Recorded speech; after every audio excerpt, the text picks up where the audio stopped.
Is it on? Good morning, everyone. I'm Rod Kemkus, a member of your Board of Trustees at Cedars, and welcome this morning. I only have one announcement, and that is on the 22nd of January, we're going to have a congregational meeting. It's our traditional mid-year meeting. We'll have some updates on from our space task force, who's been looking at different options. We'll also have an update from our faith formation groups, the music groups, and stewardship. So hopefully you all can stick around after the service on the 22nd. And once again, welcome.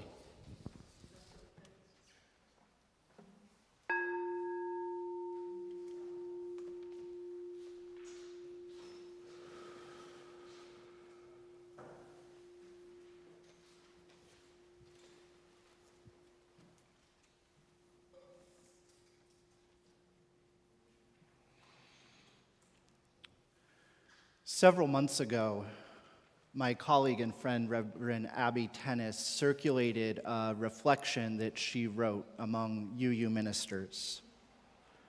I want to share this reflection with all of you to start our time together. And just to give you a heads up, this is one of those reflections that quotes several people, but the entire reading is by Abby Tennis. But she writes, "My friend, Reverend Deborah Hefner, shares with people that when she reads fairy tales to her children as they grew up, she would always skip the happily ever after part. When the epic love at first sight between the prince and princess overcame whatever witch or thorny obstacle was in their way, Deborah would say to her children, 'And it was a lot of work, the end.'"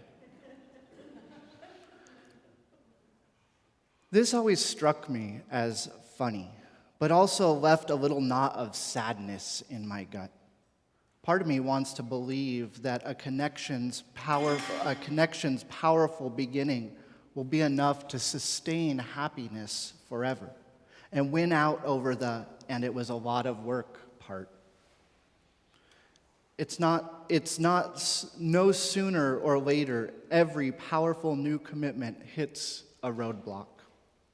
A fight with a lover, a limit of our body or our skill, simple exhaustion, casual boredom, complicated betrayal. Sooner or later, we wonder whether it's worth remaining devoted to that which used to light us on fire and now leaves us tepid, including at times our own devotion to religious community. Episcopal priest Gwen Behrens asks each of the seminarians that she talks with, "What are you going to do when the church breaks your heart?" It's a question that I return to regularly because if we spend enough time in this faith tradition, or any tradition really, it breaks our heart. Religious community has broken your heart, and it has broken mine. Our hearts get broken in religious community when we act with selfishness rather than compassion, when we become more attached to our history than today's call for justice, when we lose sight of our integrity, when we are devastated and no one shows up for us. The richness that comes from commitment, though it's just one choice, we must choose each other again and again, through conflict and through plenty. The hardest moments of life are the moments when we must choose each other even when our hearts are the most broken. I do not mean that we should never end relationships or commitments. In times of abuse, or in times when our deepest truth calls us in a new direction, ending connections is sometimes what is needed. But it's only when we choose each other, again and again. Not those who cause us harm, but those who will bring healing to the world. That we can cut through the shallowness of our culture that starves our souls, choosing each other and choosing once more is the only way we can become fully known and fully loved. And so I invite us into this space with these words of reflection as we listen to our prelude, themes from the New World Symphony No. 9, played by Audrey Blair.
So there's a few minor mix-ups on the order of service this morning. One, it has Nancy Phillip listed as our worship associate. We don't actually have a worship associate this morning. I'll be taking that honor with a little help from Tyler Weaver. So I apologize for that.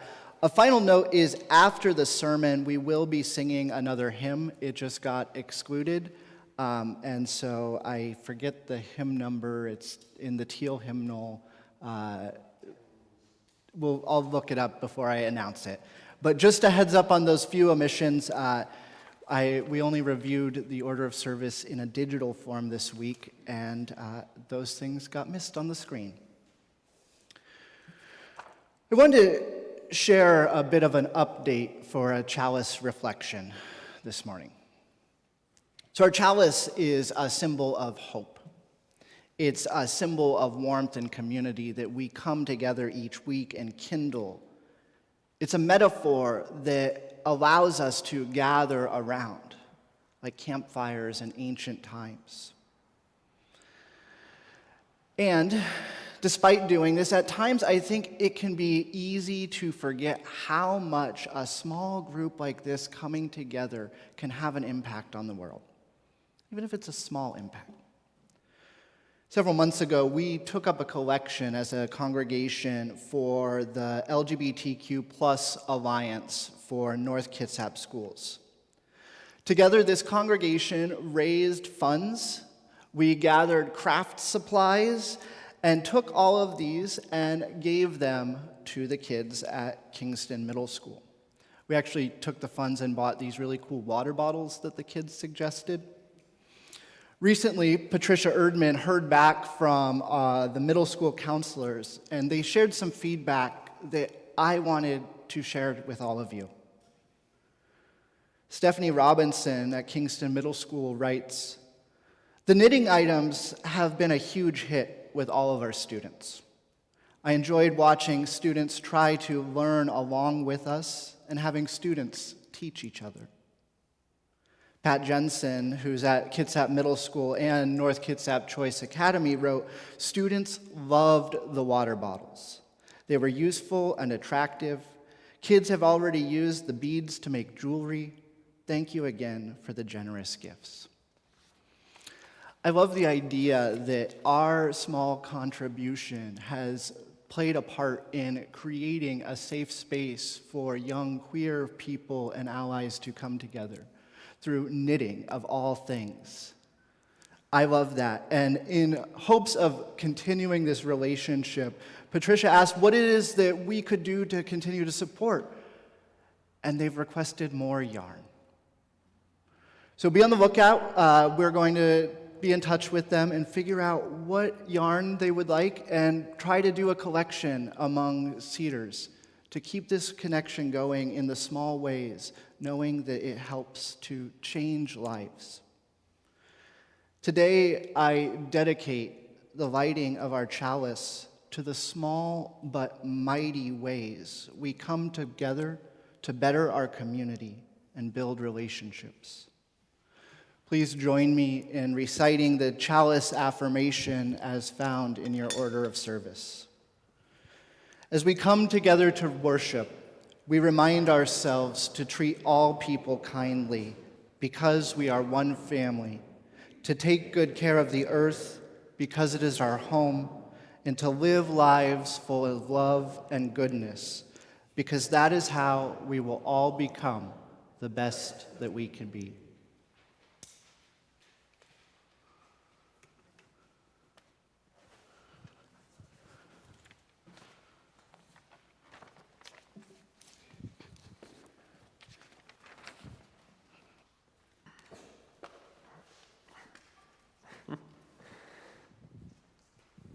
And now, if we could all open to page 347, we will be singing Gather the Spirit.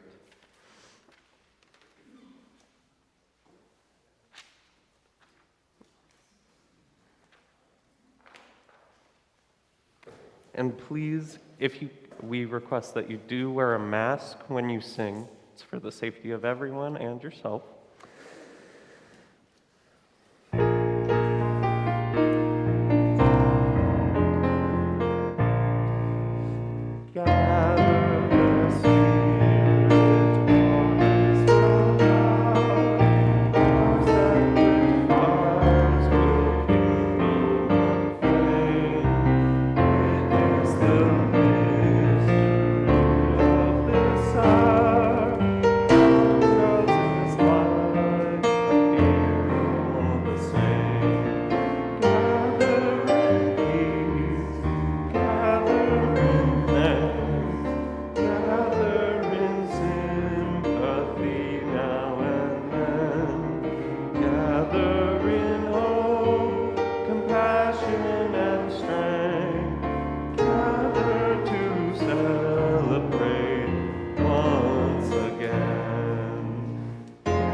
And I'm back. Good morning, everyone. It's lovely to see these chairs filled, and it's lovely to see all of your faces today. Now, we are in a fresh new year, and it is exciting. Now, by show of hands, Who tends to clean their closet every now and again? Go through some old clothes, something like that, maybe throw out a pair of shoes. Well, I'd say the beginning of the year is a wonderful time to take a look at your closet and see what from last year might not fit, might have worn down a little bit. Or maybe you have that favorite thing that just can't seem to get away from you, no matter how tattered or old. Well, this year, I've considered cleaning my closet as a metaphor for life. What in the new year would I like to let go of? What in the new year might I want to keep from last year? When I think this way, I think of Unitarian Universalism particularly because evaluating our beliefs is part of what makes us Unitarians. We constantly thrive by re-evaluating and seeking out truth.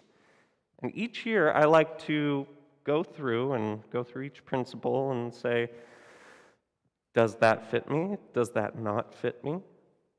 And I also like to take a look around and see, have I changed? Maybe Unitarian Universalism hasn't changed, but have I changed?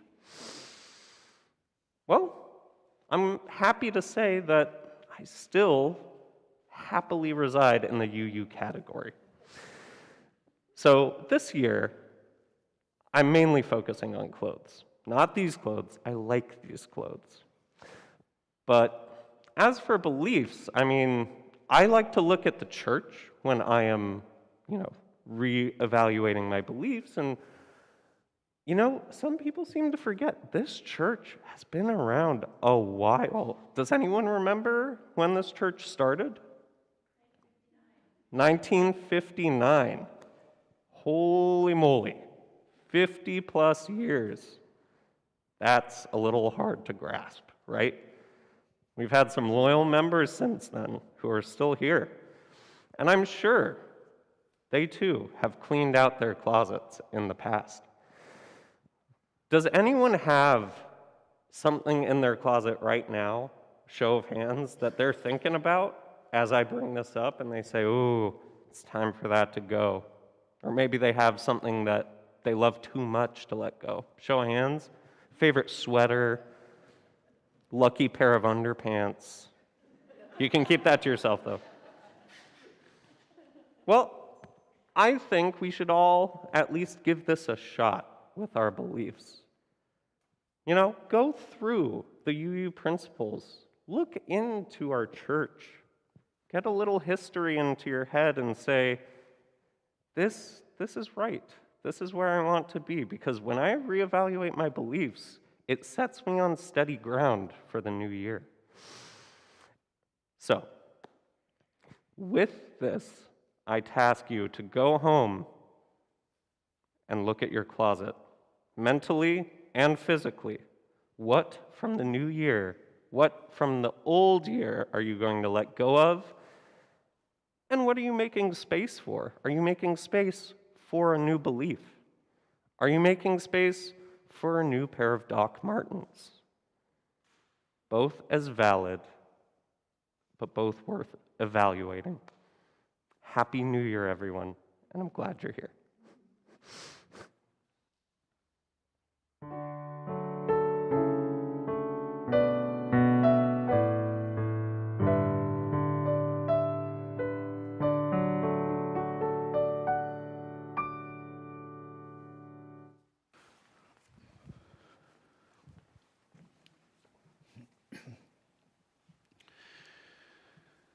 Let's take a deep breath in together. Just breathing in and out. As you breathe, just allow a wave of relaxation to move through your body. From the top of your head all the way down to your toes, maybe even out into the ground below you.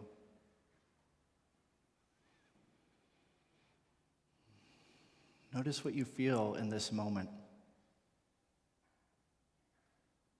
Notice what your heart is saying in this moment.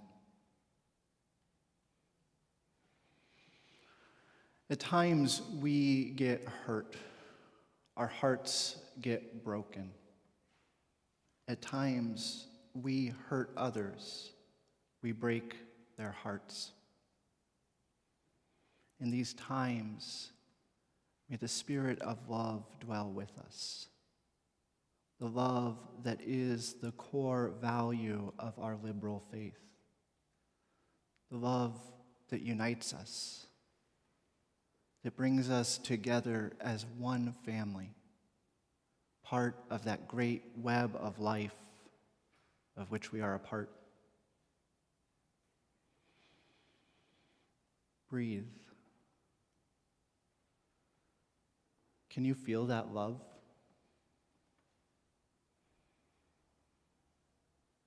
Can you feel that connection?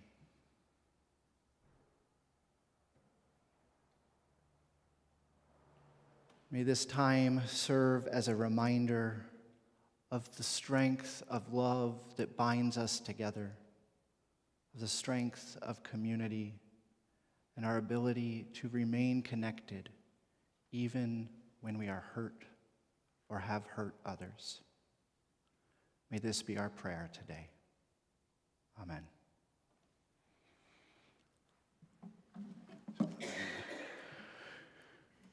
Every week in our services, we like to pause and set aside some time for members of the community to share their joys and sorrows.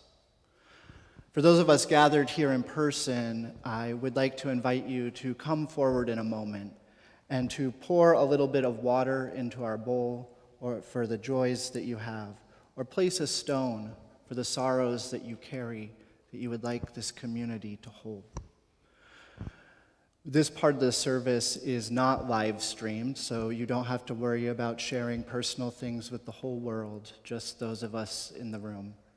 For those of you who are viewing online, I would invite you to take this time and to reflect on your own joys and sorrows, and know that even though you are physically distant from us, we still hold you in the love of community.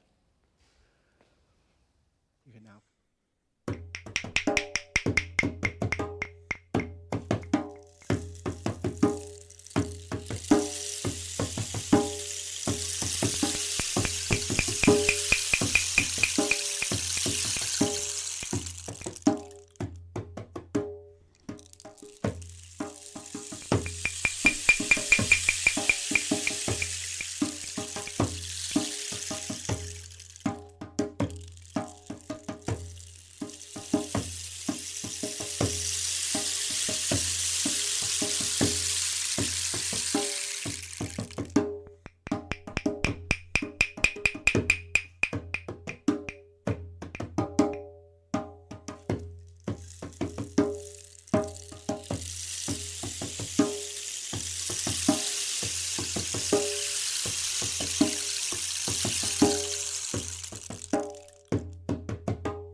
Would now like to invite us to don our singing regalia, our masks, if you would, as we prepare to sing our centering hymn of the day.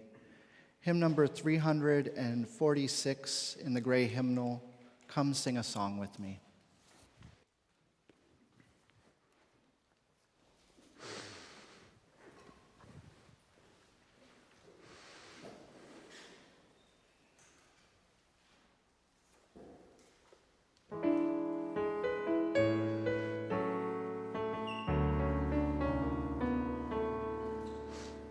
Come sing a song with me. Come sing a song with me. Come sing a song with me, that I might know your mind. And I'll bring you hope when hope is hard to find. And I'll bring a song of love and a rose in the winter time. Come dream a dream with me. Come dream a dream with me. Come dream a dream with me, that I might know your mind. And I'll bring you hope when hope is hard to find. And I'll bring a song of love and a rose in the winter time. Come walk in rain with me. Come walk in rain with me. Come walk in rain with me, that I might know your mind. And I'll bring you hope when hope is hard to find. And I'll bring a song of love and a rose in the winter time. Come share a rose with me. Come share a rose with me.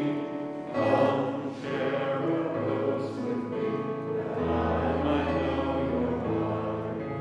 And I'll bring you hope when hope is hard to find. And I'll bring a song of love and a rose in the winter time.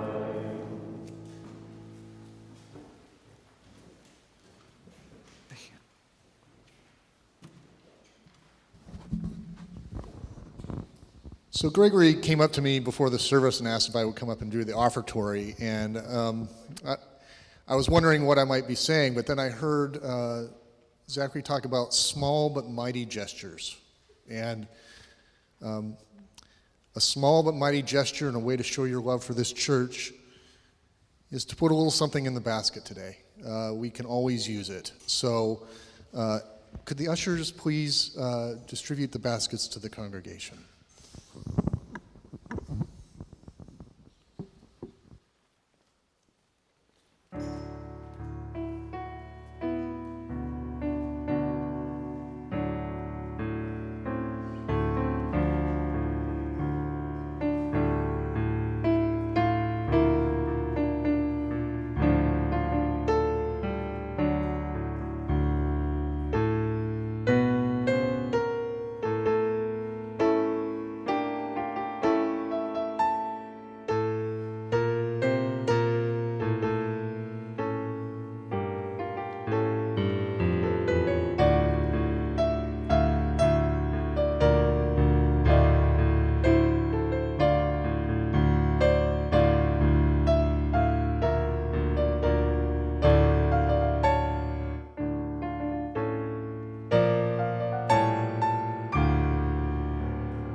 Thank you for your gifts.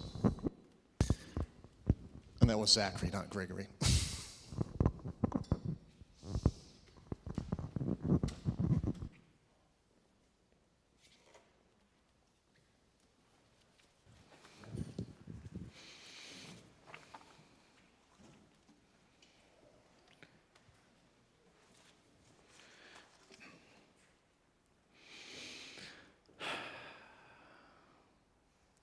The reading that I opened our time with is one that I have come back to again and again since it started circling this past spring.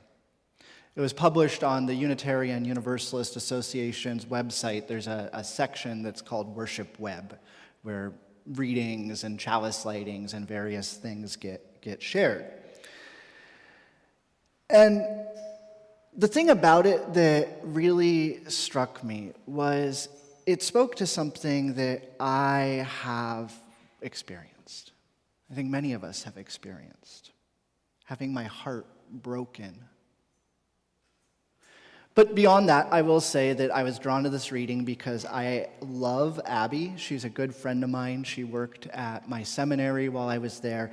And so having words of a dear colleague that can speak to my heart felt special. It also reminded me of something that I was told when I was in seminary. I was told that the work of seminary is only done when your heart has been broken open. Seminary was an emotionally intensive period of time. From what I've heard from others, it's not something that was unique to me. All people have a hard time in seminary. One of my good friends, Reverend Benjamin Dresner, once described the seminary process like this. He said, "When you walk in the door, you're handed a mirror and instructed to stare deeply into it. You do, and eventually you feel tired of staring at yourself, but are instructed to stare still deeper. And you do. And again, you hit your limit, and you want to stop, but are again instructed, stare deep. Eventually, you gaze so long into yourself that you reach a point that feels like a breakdown. That's when the work really begins." This is the process that ministers in a variety of traditions, not just Unitarian Universalists, go through. It's based on the Grecian, the Greek maxim of know thyself. But the belief that knowing yourself is key to being authentically who you are, and through being authentically yourself, being in relationship with others. This is an intense period of self-examination, and to be honest, there was a lot of crying and hard revelations and realizations, and somehow it still was all so exhilarating. There is an expression that ministers like to use. It's things they didn't teach me in seminary. Emotional processes are something we cover in seminary, looking into ourselves, but there's a lot of things that aren't covered. Budgets, communication, newsletters, many of the administrative functions. To be honest, I think the list might surprise you of how many things aren't actually taught in seminary. After years of this lackluster in administrative skills education, but deep emotional process, we are said to have mastered divinity. I always thought it was kind of a weird degree name, Master of Divinity. And then, if we're lucky, we are called by a church and sent out to serve. Not much of my seminary training actually prepared me to be a minister. A lot of it has been learned hands-on here with all of you. And it's been hard at times. Pandemic didn't make things easy. Staffing changes with Chris's departure. Through all of it, I know that there was hurt. At times I felt hurt, and I know many of you felt hurt. Come back to that question that was asked earlier. Have you ever had your heart broken? Has someone close to you ever caused you pain? Maybe it wasn't intentional, but it was still pain. Has someone ever let you down? Or have you let someone else down? In these situations, what do you do? How do you respond? I think beyond seminary, the place I have learned the most about how to respond when your heart is broken is in my marriage. Recently, I have seen a number of Facebook posts of members of this congregation who have celebrated milestone anniversaries. Big milestones, too, a few of them. Seeing these posts always makes me smile because I love knowing that such commitment, love, and patience is possible in the world. This April, my husband Elliot and I are going to be celebrating our 10-year anniversary. That's not as big of a milestone as some of you, but it feels like a big one for us. We were in that first wave of couples here in Washington State that were allowed to legally get married. It was still 2 years before we had the federal recognition that gave us health insurance and all the legal protections.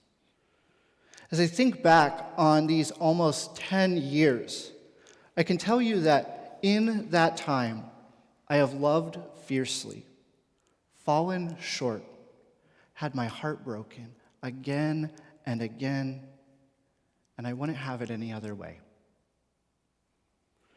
Not everyone always understands mine and Elliot's relationship. He was down in Texas working. We've spent most of a lot of our marriage actually living apart. It works for us. It's been hard, but we've had to learn to communicate, to stay connected even through the distance. Through all these years of being together, I have grown. We together have learned to navigate disagreements and stay connected even when it hurt. That doesn't mean that we always were happy with each other, or frankly, as I sometimes say, that we always liked each other. We did always love each other. And I have seen how this growth has spilled over into my other relationships with my family and friends.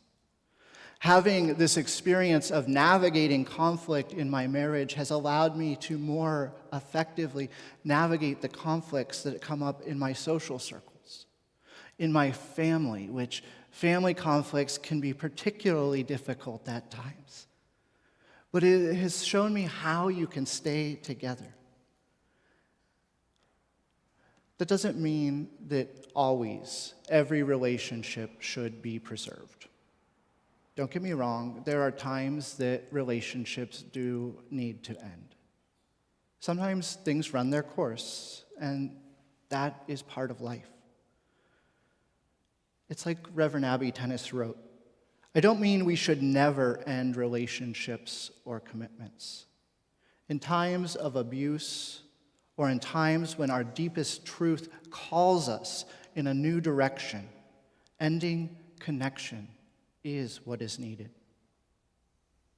Some hurts are too painful, but in those cases where the pain is bearable, where the connection is not abusive, I believe that we are given an opportunity for deeper and further growth.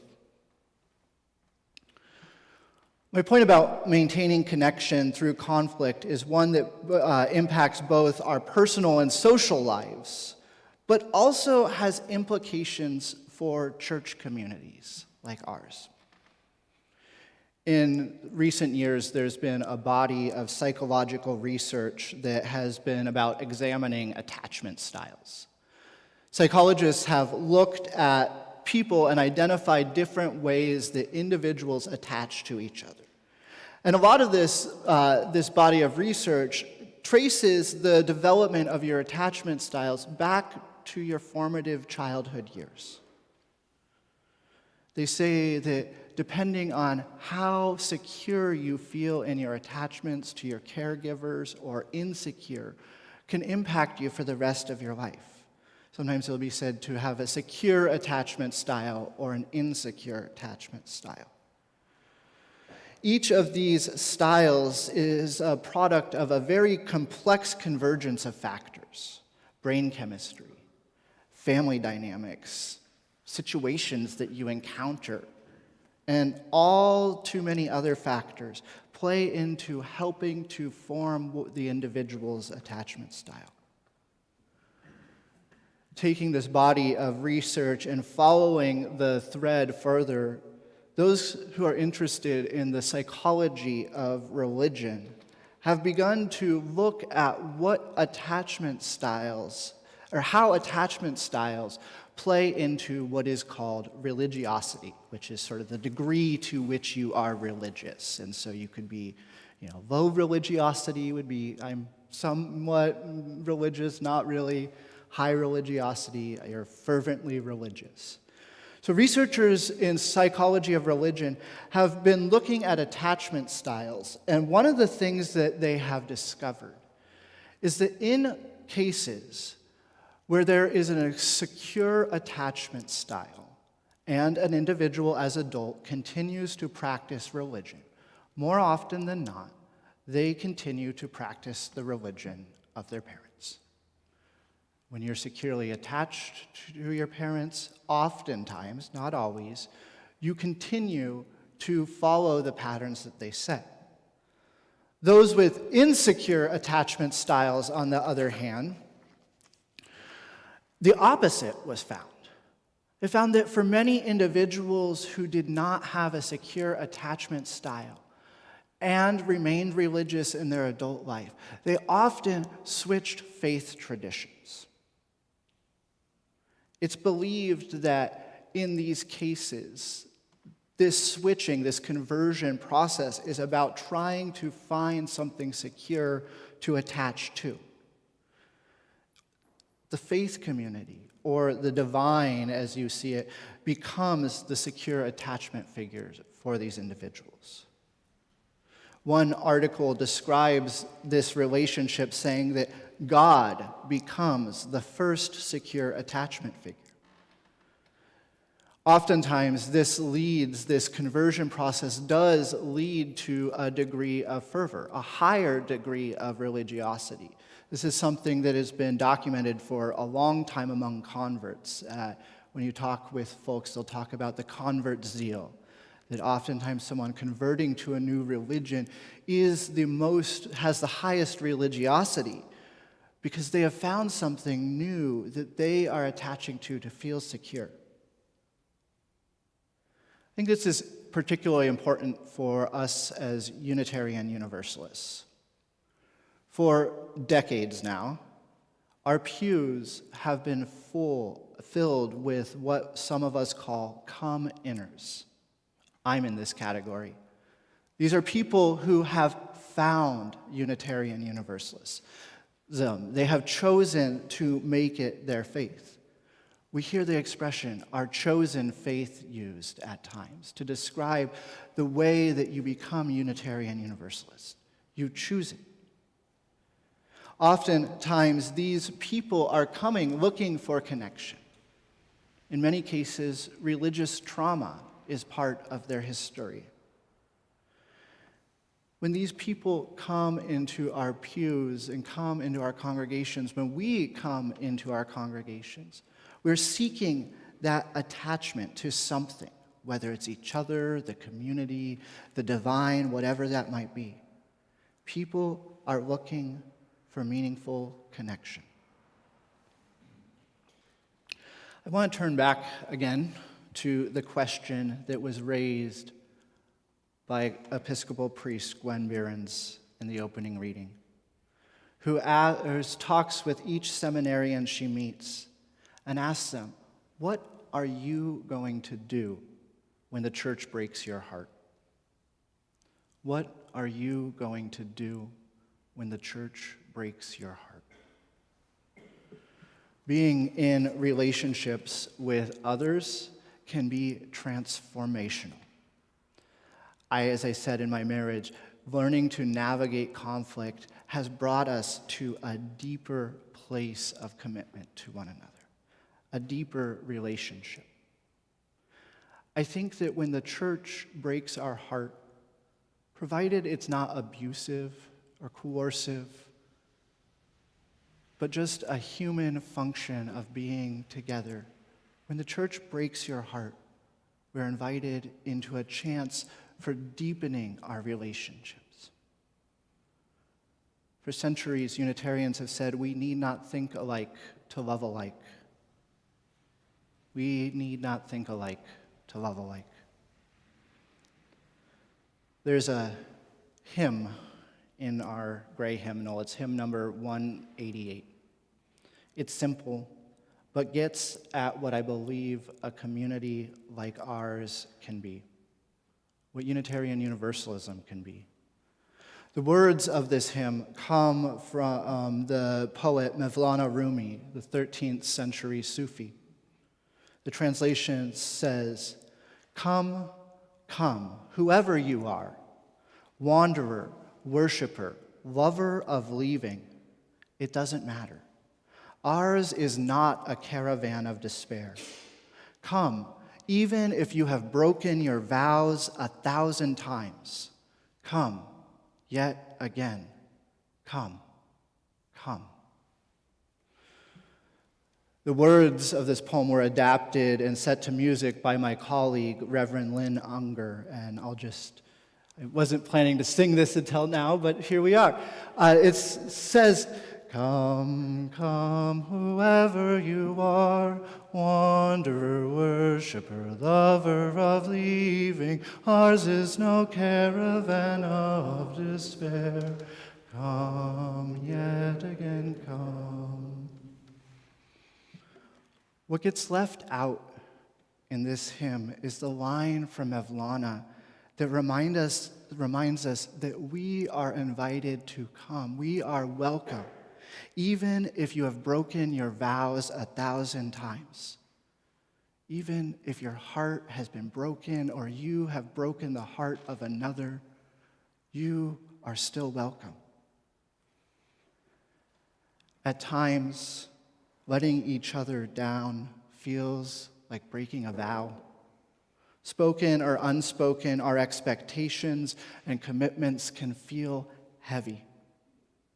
And the thing about being a faith community is that when people let us down, or they break their vows, or otherwise don't uphold the commitments that they have made, we make the choice to still love them.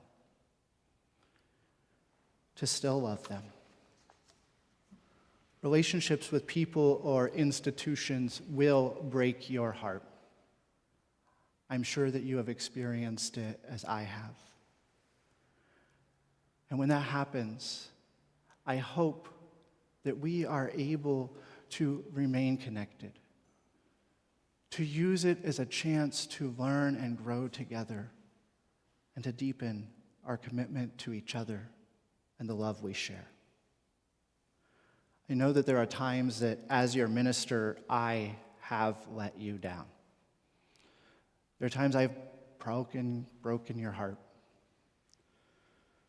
There are times when I have had my heart broken. It's not all been easy, but I'm still here. I love this community. Even when it hurts, I choose to love this community. And I invite you all into this relationship, to love each other, to love yourself, to love one another, even when our heart breaks. May we continue to remain committed to one another, to the glory of life.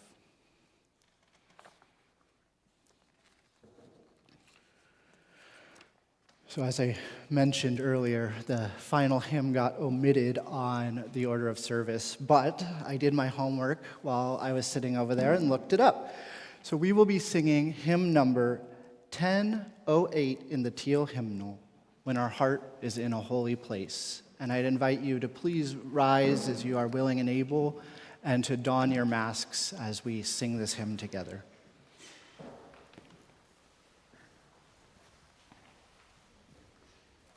We will be singing 2 verses of "When Our Heart is in a Holy Place."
Please join me in repeating the words of our chalice extinguishing. We extinguish this flame, but not the light of truth, the warmth of community, or the fire of commitment. These we carry in our hearts until we are together again.